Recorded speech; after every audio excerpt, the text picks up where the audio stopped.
Hello friends, कैसे हो आप सब लोग। So Ritu this side from CA Ritu Mitra classes. So class में आज की क्लास में गाइस हम लोग पढ़ेंगे what is business entity concept. So आज की क्लास में हमारा न्यू कॉन्सेप्ट हमारा डिस्कस होगा, that is business entity concept. So हम सबसे पहले एग्जांपल से इसको समझते हैं, what is business entity concept. ठीक है फ्रेंड्स, सो सिंपल है। ये हुई ऋतु।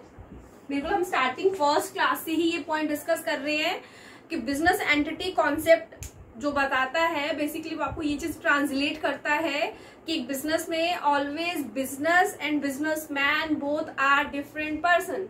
Business and businessman both are different person. So ये क्या है, ये ऋतु का बिजनेस है। शी इज अ बिजनेसमैन और it is in business. It means हम क्या बोलेंगे कि ऋतु और ऋतु का बिजनेस क्या है, बिल्कुल डिफरेंट पर्सन है, दोनों बिल्कुल अलग अलग है। जैसे left hand right hand both are different है ना, लेफ्ट राइट नहीं हो सकता, राइट लेफ्ट नहीं हो सकता। परफेक्ट। सिमिलरली बिजनेस के अंदर भी बिजनेस और बिजनेसमैन दोनों क्या माने जाते हैं, अलग अलग। क्योंकि फ्रेंड्स हम हमेशा बिजनेस में ना जो बुक्स ऑफ अकाउंट्स बनाते हैं वो किसकी बनाते हैं, बिजनेस की। मैम बुक्स ऑफ अकाउंट्स में क्या इंक्लूड होता है, प्रॉफिट एंड लॉस और बैलेंस शीट, जो हमने पिछली क्लासेस में भी रीड किया है। सो मैं आपको यही पॉइंट बता रही हूँ कि बिजनेस एंटिटी कॉन्सेप्ट आपको ये बताता है कि भैया हम लोग बिजनेस और बिजनेसमैन को हमेशा अलग अलग मान के चलेंगे, पहली बात।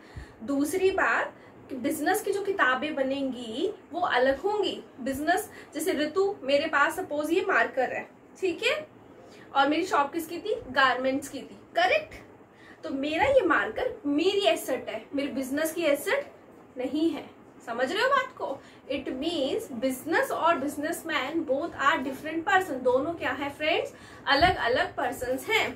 सो हम लोग क्या पढ़ रहे हैं, आज का हमारा कॉन्सेप्ट है business entity concept. So business entity concept में मैं क्या पॉइंट लिख रही हूँ कि business is treated as a unit separate distinct from its owner, creditors, managers और अदर्स। कि बिजनेस को ऑलवेज सेपरेट माना जाएगा, किससे, उसके मालिक से। मालिक जैसे कौन है हमारे एग्जाम्पल में, ऋतु। क्रेडिटर कौन होते हैं, हमेशा देनदार, जिनका हमें पैसा देना है।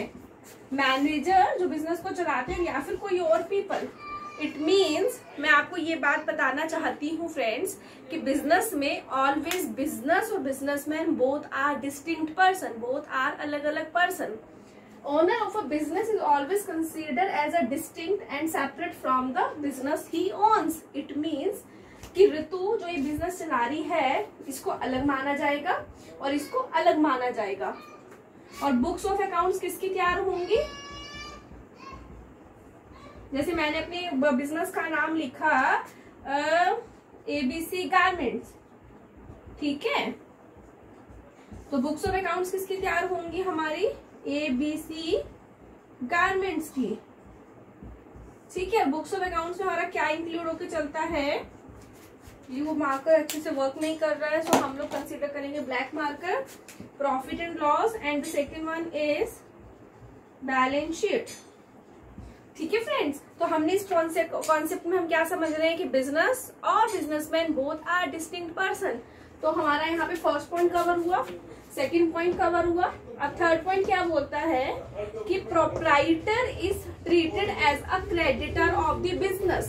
अब आप बोलोगे मैम प्रोप्राइटर कौन, प्रोप्राइटर बच्चों मतलब जो बिजनेस को बेसिकली चलाता है उसे हम क्या बोलते हैं, प्रोप्राइटर। प्रोप्राइटर जैसे हमारे एग्जाम्पल में कौन हुआ, ऋतु।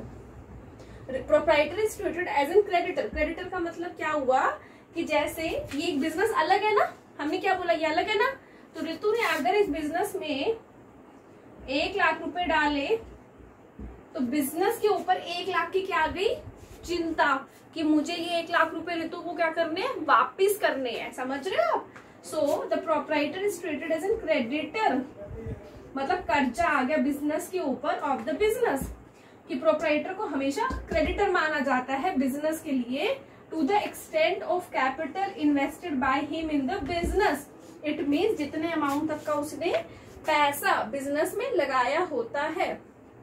इट मीन्स मैं आपको एक शॉर्ट में एक बात बताती हूँ हम ये मानते हैं कि हम पैसा कहाँ कहाँ से उधार में ले सकते हैं मैम, रिलेटिव से, और बच्चों मैम बैंक से भी ले सकते हैं, और तो या फिर मेरे पास अगर अपना पैसा पड़ा होगा तो मैं वहां से यूज कर सकती हूँ। फाइन। सो इसमें यही पॉइंट हम लोग डिस्कस कर रहे हैं कि एक बिजनेस के अंदर हम लोग कहाँ कहाँ से पैसा उधार में ले सकते हैं। सो इस बिजनेस ने क्या किया ना, बैंक से लोन लेना चाहिए था, नहीं लिया, है ना, या फिर ये कहीं और से ले सकता था, इसने नहीं लिया। तो ये भी इसके ऊपर क्या थी, चिंता होती ना, जहां से भी पैसा लेता, इसने क्या किया, बाहर से लेने की बजाय ना इसने पैसा किससे ले लिया, ऋतु से। ठीक है, जो इसकी क्या है, मालिक। तो बिजनेस क्या बोलेगा कि भैया मैं तो अलग हूँ, मेरी तो अलग पहचान है, मेरे को जो पैसा उधार में देगा मैं उसका पैसा लुटा दूंगा। समझ रहे हो? तो मतलब ऋतु क्या है, उसकी मालिक है, पर फिर भी मेरे मतलब मैं तो बिजनेस हूँ, मुझे तो पैसा वापिस करना है। तो मेरे दिमाग में लाइबिलिटी चिंता कितने तक की है, जितना पैसा उसने मुझे उधार में फ्रेंड्स दिया है। वही मैंने इसमें लिखा कि proprietor is treated as an creditor of the business to the extent of capital invested by him in the business, कि जितना पैसा उसने बिजनेस में लगाया है in the form of capital, उतनी ही बिजनेस के ऊपर क्या है, कर्जदारी। बिकॉज ऑफ दिस कॉन्सेप्ट, इसी कॉन्सेप्ट की वजह से प्रोप्राइटर का घर, मतलब मेरा घर, मेरा मार्कर, मेरा मोबाइल फोन, मेरे पास पैसे सब मेरे हैं, बिजनेस के नहीं है। इसी कॉन्सेप्ट की वजह से बोलते हैं कि बिजनेस के पास जो है वो बिजनेस का है, और जो प्रोप्राइटर मतलब जो मालिक है उसके पास जो है वो उसका है। दोनों क्या है, अलग अलग। समझ गए? फाइन। तो लास्ट पॉइंट क्या लिखा, प्रोप्राइटर का घर, उसकी पर्सनल इन्वेस्टमेंट, उसके पास जो पर्सनल कार है, separate from the accounts of the business entity, उसे क्या माना जाएगा फ्रेंड्स, अलग माना जाएगा। तो इस क्लास का कंक्लूजन क्या निकला, बिजनेस एंटिटी कॉन्सेप्ट हमें क्या बोलता है कि business and businessman both are different person. दोनों हम अलग अलग मानेंगे, दोनों के जो एसेट्स और लाइबिलिटीज है वो अलग अलग होंगी, दोनों की सब कुछ अलग अलग मान के चलेंगे। So thank you so much guys for listening me. If you like my videos kindly subscribe the channel and bell icon को प्रेस करना, जिससे आपके पास लेटेस्ट वीडियोज आती रहेंगी। अगर कोई प्रॉब्लम फेस करते हो तो मुझे कमेंट बॉक्स में राइट करना। Thank you so much.